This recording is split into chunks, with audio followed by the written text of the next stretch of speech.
Hi, this is Scott Garibay, and today we're going to talk about Dungeons & Dragons and Charm City Kings. All right. So Charm City Kings is a 2020 film. It just dropped recently. It's a really brilliant film. And today what I want to do, spoilers for Charm City Kings in this content. And today what I want to do is I want to talk about the narrative nitrous you can pull out of the beautiful piece of art that Charm City Kings is to drop into your Dungeons & Dragons 5th edition campaign, right? So let's talk about narrative nitrous, all right? So I'm a huge Fast and Furious fan, and Fast and Furious has lots of cars that are very fast, but you can make those cars go faster when you hit the nitrous, right? So one of the things I've been thinking about is when I watch narratives, when I watch films, when I read books, when I read comic books, when I read novels, right? When I look at a great piece of art, not when I'm playing video games, because I don't think there's really any nitrous in those. That's some of the worst storytelling. Overall, in my opinion, you will find some of the worst storytelling ever done in video games. I don't think they're a great source for narrative nitrous, but I think the American cinema is, right? And Charm City Kings is a brilliant, brilliant film, and there's some narrative nitrous there, right? There's some really critical artistic themes in that film that can be brought over to Dungeons and Dragons. So let me explain what Charm City Kings is, and then I'll give you the narrative nitrous for your D&D 5e game.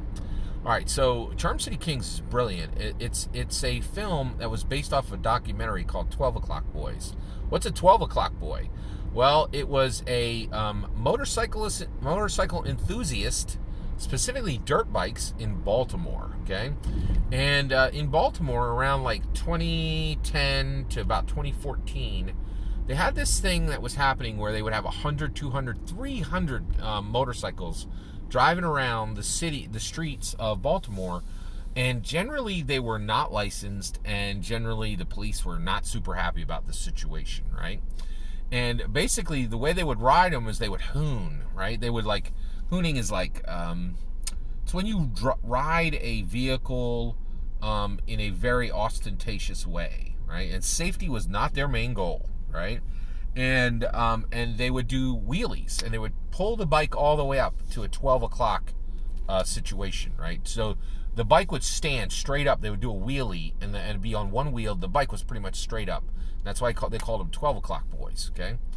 And basically, there was a culture of people, and they really loved these dirt bikes. They loved riding them on the Baltimore city streets, and it was part of their culture and part of something they celebrated in Baltimore, right? Well, this movie is about a young man who's in his junior high years, and he desperately wants to become one of these dirt bike Baltimore street riders who rides in this really ostentatious wheelie position, right? He wants to be part of the culture, right? But what really fascinated me is the CruciTool, okay? I've talked about this concept before, and I really feel this is the narrative nitrous. This is what you can bring into your Dungeons & Dragons game. So you can have a campaign going, and if you introduce a series of magical items that others don't have, and if there are half a dozen to a dozen of them, you can have a CruciTool situation. What is a CruciTool situation? Well, in order for this young man in Charm City Kings to really do a great job, to become part of this culture, he needed a top-notch, really dope, specifically a really good, dope dirt bike, right? It needed to be 125cc to 250cc. It needed to look decent. It needed to and it needed to function, right? Well, you don't touch that for less than $4,000 to $12,000, right? $4,000 will get you one that's functional. $12,000 will get you one that is super dope and does everything you need, right? And with that piece of equipment, he could be part of that culture. But without that piece of equipment, he was a scrub, right? And he didn't want to live that life without it, right? And I've been thinking a lot about this, and this is a way where you can really inject a narrative nitrous into your Dungeons & Dragons 5th edition game. Basically, if you bring in 6 magical swords, right? And those swords each have a gem in them, and those gems are replaceable and swappable, right? You can have this situation where you can make your PCs and maybe 2 to 4 other people incredibly powerful and and really more powerful and more impressive than the people they're surrounding, right?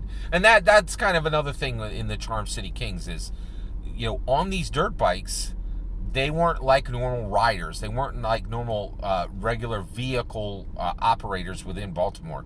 They were powerful and special and really just celebrated, right? Same thing in Dungeons & Dragons. If you choose a set, right, a contained set of magical items, those magical items can create a CruciTool situation, right? Specifically, a situation where your PCs have the opportunity to be very powerful very quickly and to be celebrated, right? In a way that is not generally, in a way that you don't generally see in Dungeons and Dragons games. And because they have this crucial tool, a CruciTool, I call them CruciTools, right? And just so you're aware, we've definitely had this situation in the real world. I really think that the samurai were a CruciTool, were CruciTool heroes, right? If you had a katana, that's it. You were super dope, right? Like, regular people did not have katanas. You were part of a group, right? Now, there was more than just that CruciTool, but even if you were a samurai and you didn't have a katana, are you a samurai? I don't know about that. It's a CruciTool. It's absolutely critical. It's a CruciTool, right? And so I loved this movie. I highly recommend Charm City Kings. And it really has this aspect of a CruciTool, and I'm really recommending to you to definitely check this out, and and consider adding a CruciTool to your magic set to your Dungeons & Dragons game. All that's and if you do, let me know. I'd love to know in the comments below. Or if you think there are already CruciTool sets within Dungeons & Dragons, let me know what you think of that as well. Let me know in the comments below. Please consider liking and subscribing, and have a wonderful millennium.